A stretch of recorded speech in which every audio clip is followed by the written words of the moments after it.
Actually, this is just, okay, this actually is kind of fun for me. I'm going to accept this. All right. It's a challenge for me to give a 2 to 4 minute impromptu speech explaining why Disney Pixar's Ratatouille is the greatest mecha anime of all time. Which, give me 2 minutes on a clock in somebody's mind. It doesn't have to be on screen, I don't think. What is happening on the poster these days? Cool. All right. Best grilled cheese I ever had. It's 12:35. I'll talk till 12:37. Hello, everybody.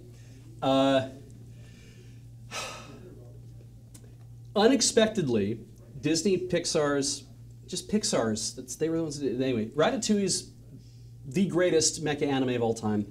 I can justify myself saying that because it fulfills the tropes of any good mecha anime, that it has like aspiration.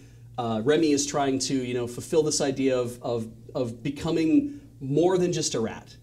So he has this fight in him. He's like, I want to see this happen. He is left without a way to do it. He stumbles upon his mecha as he stumbles upon was it Luigi? I think his name was Linguini. Thank you. He stumbles upon Linguini, and it's like, hey, this makes sense. All I have to do is control this guy and put in my utmost efforts, and if I just work hard and if we can both like work together, which is very much like in Gurren Lagann, which is also another great mecha anime where it's two people have to work together to pilot Gurren Lagann, and in this case it's like he has to work with Linguini. They both have to decide to do this together if they're going to be successful, and then they encounter that tension where it's like Linguini feels like he's like, but I never needed to be, I never needed you to teach me how to be a good chef because he forgot about who he was.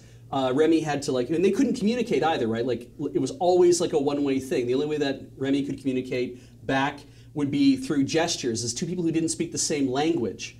Linguini could talk to him and Remy could understand it, but he couldn't communicate back, and it's like this asymmetrical method of actually communicating with each other.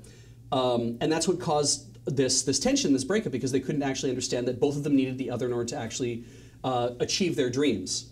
And the main conflict at the end, where it is, it's obviously it's a fun show too, and not all mecha anime is always funny or whatever, but some are.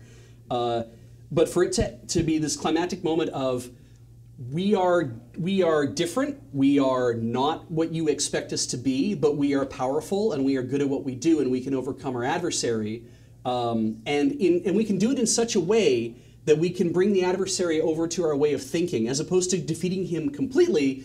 It's just about, we can show him that we are on the side of righteousness and bring him over to our side. And that gives the villain a redemption arc, as opposed to just destroying the villain outright, which is something that a lot of 70s mecha anime did, where it was like, you're here to fight Dr. Hell, and his Satan robots or whatever. And newer mecha anime, more nuanced ones, are about neither side is completely right or completely wrong, but as they start to work together, as they come into conflict with each other, they start to see that, oh, this isn't about us being adversaries in a way that is going to lead to either of our destruction.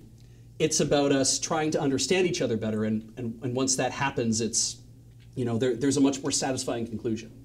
So I would say that Ratatouille is probably it's the best way to introduce mecha anime to people who have never seen that and wouldn't be uninterested in it, because you can pitch it as that after they watch it.